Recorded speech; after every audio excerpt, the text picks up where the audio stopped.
This is your host, Donna Torno, Director, Panama Canal Zone Veterans, giving you, the injured, a voice in the sea of damaged lives by the VA's cornucopia of lies and deceit. We all know now that dioxin was present in the Canal Zone, and we intend to have our voices heard.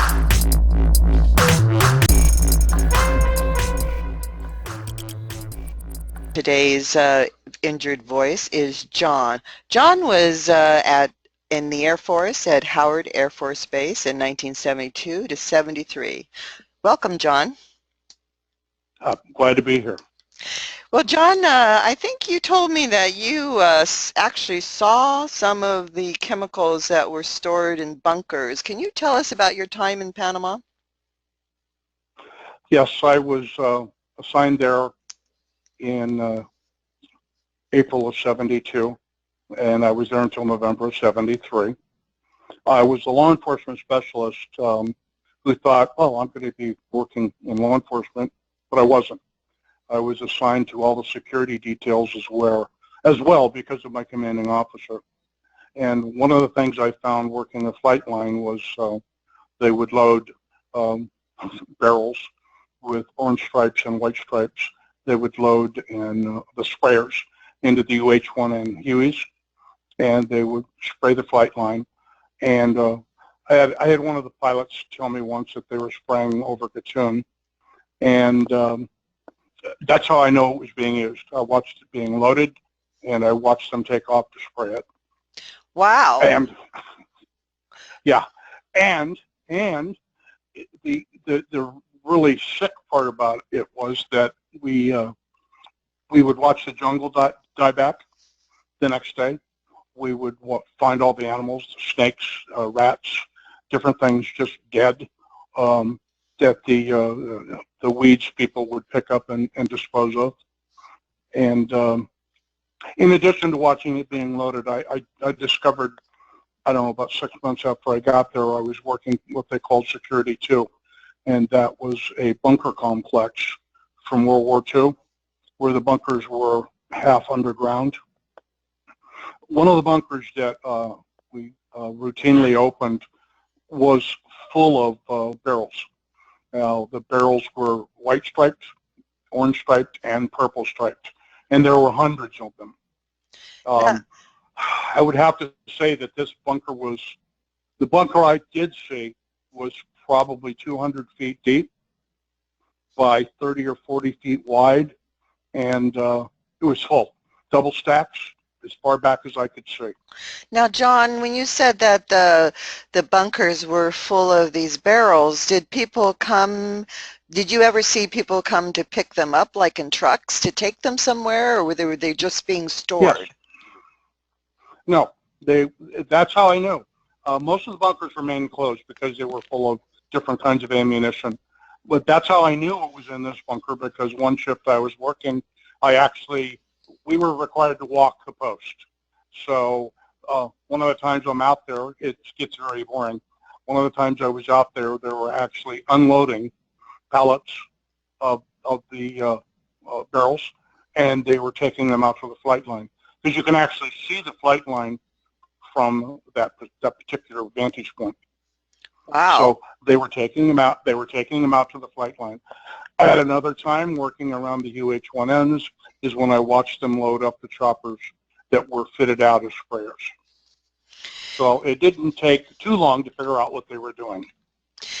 And you had said that the pilot told you they were spraying over Gatun, and Gatun was our water source for the canal. Yep. But it was also part of the survival school out there. Sure. Around Gatun Lake. Right, the JOTC, the Jungle Operations Training. Right. My husband worked out there, and we lived on the Atlantic side over there.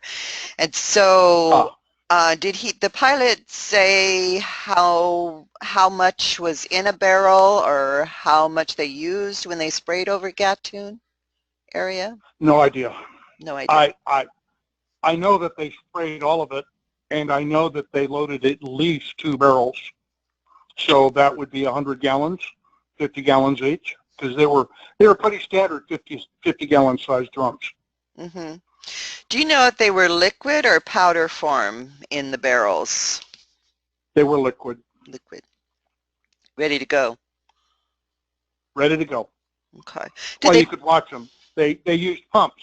If they had been powder, they would have had to. You can't use a hand pump or a spinning pump. I'm sorry, an electrical pump to pump powder.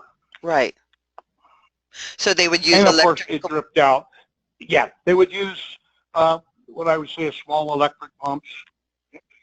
You've got hand cranks where you can crank fuel in, or you've got electric pumps, and they're very small. They would fit it to the top of the can or the barrel, and then they would pump it into the tanks that were slung underneath the Huey. Wow. So, okay. You know, we did never think that they were spraying something harmful on us. So when we saw the or heard the birds or whatever, we didn't think anything about it. Just thought they were picking up troops and going back and forth. And here they're dumping stuff on us. Well, I can remember getting sprayed and having this oily residue feel and this taste in my mouth, metallic, coppery, metal taste. Mm-hmm. And I at the time, I had no idea what this all stood for. I thought it was, herbicides, or which it was, but I thought it was, bug spray for the mosquitoes, because that's what they told everybody. Right, right. Now the weeds people that you had said came back the next day and picked up the dead animals, the rats and the snakes. Were they dressed a certain way, the weeds people? Did they have trucks? Did they look like they were a uniformed kind of a group? No, they were Panamanian nationals.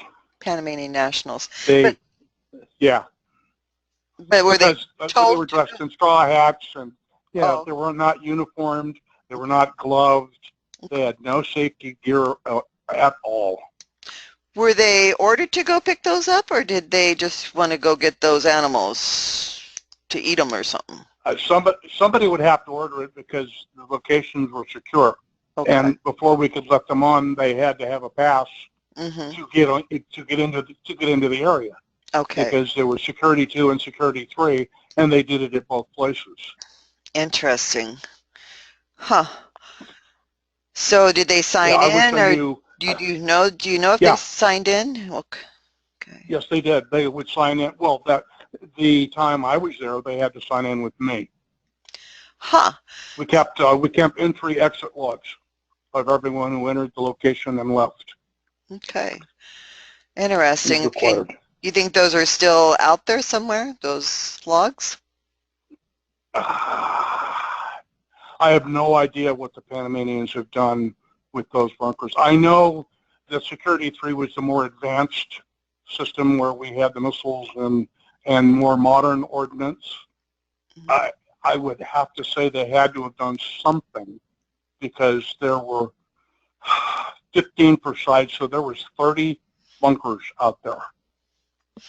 It was a And, big U-shaped that you walked around in a kind of a U, half circle, a full circle eventually it would make. and that was on the flight line at Howard? No, there's an access road that if you drove south from the flight line or from the cop shop, would take you out down around the bottom of the runway. The first thing you would see would be Security 2, which had a very small gate shack on it. Those were the old World War II bunkers.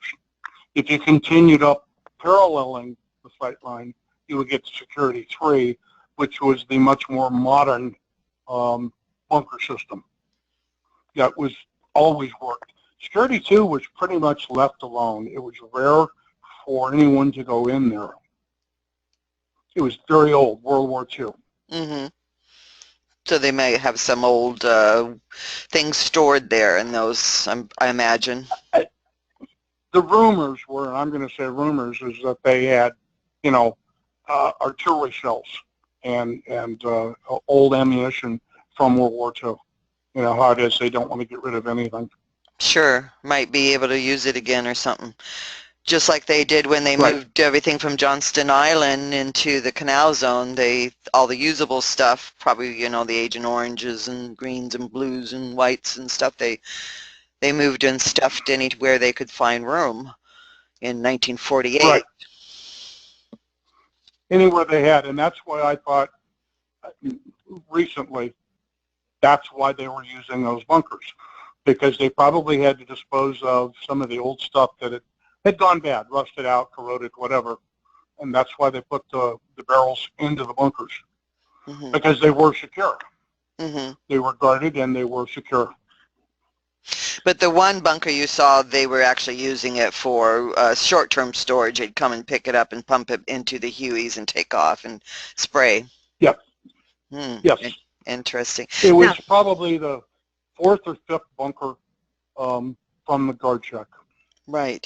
Now, John, have you been, from your exposure while you were there in Panama, have you suffered with diseases? Oh, yeah. Initially, while I was still in service in the Air Force, I was in for 4 years, 9 months. I almost made it a career. In '73, I was assigned to TAC headquarters at Langley Field. I was diagnosed by the infirmary there with chronic prostate issues, swollen pain, the whole 9 yards. And it never got better. They would treat me with antibiotics, and it would come back in 6 months or 3 months. They could never figure out what it was. Well, my ex-aide medical said the same thing, suffering from chronic prostatitis. Well, in 1983, they found that my prostate was never going to get any better and that I would never have kids because of that. It was affecting everything down there.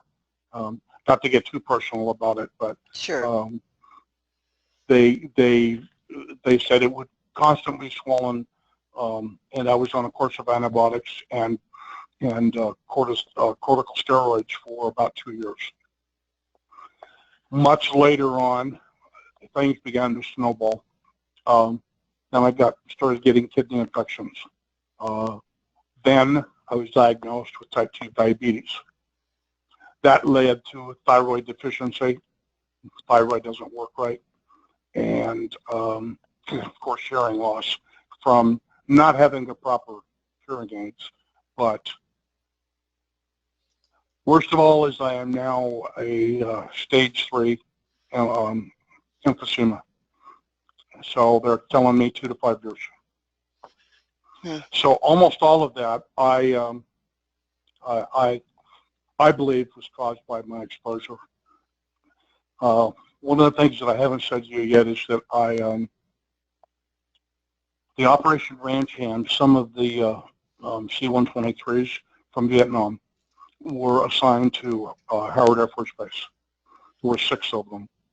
And during my time there, we, security police, had to walk the flight line and in the rain and whatever. And so we were constantly around these 6 123s that had been used and to spray Agent Orange all over Vietnam. None of us knew anything about this, so I even was assigned as a ride-along security officer on 7 different missions that I can remember that I've got notes about, where we would fly search and rescue over the Gulf, and once over Managua after the earthquake down there. So I was exposed, as far as I'm concerned, not only because of the C-123s on the flight line, but because of the spraying that they were doing, weekly at least. Right. So you actually not to mention the DDT, not to mention the foggers that were going around every other day. Right. Right, exactly. And we don't, well, in the 70s, when we were there, you and I, DDT was already banned in the United States, so I don't know why they were still using it, except that Nixon said it was okay, probably. Yeah, sure he did. You know he did. Yeah. Said, well, let's not waste it. Let's not throw it away. Let's not burn it. Let's use it because they'll never know the difference. Exactly. And we didn't. I mean, you were the same age I was, 17, 18. I think I was 18 when I went, no, maybe No, I think I was 21 when I went down to Panama, but same thing. We Okay. did not know, and when the foggers came around, I asked because it smelled horrible. What the heck is that? It's a, And they said, "Don't worry, it kills bugs, doesn't kill people." yeah, Hmm. liars. Yeah, yes, Yeah. they are. Well, what's the joke now? It didn't kill me then, but it's killing me now. Well, yes, and As far as I'm concerned. when I found, when I found the evidence, I just thought, that the VA was going to thank me and say, we didn't know. Thanks a lot, And when they hit it, I said, wow, we've got to get this out because this will help a lot of people because we're all suffering. And I met so many of you, so many veterans that have the same types of diseases that we suffer from. And there's got to be something to this. But I really appreciate you coming on today and sharing the story, John. Was there anything else you wanted to tell the audience? I am permanent. I am permanently disabled. I'm not going to get any better. And I really hope we can do something about this because I do not want to be one of the vets that they just delay until I die. Right, and that's what they try to do. And so many have died. Just recently, another one has died, and it just breaks my Yes. heart because we are only in our early 60s, and we shouldn't be this sick. And they have No. never studied the Panama vet to see, that there's so many thousands of us that are suffering. So we hope that together we are going to make a difference. And so thanks a lot, John, for coming on. My pleasure.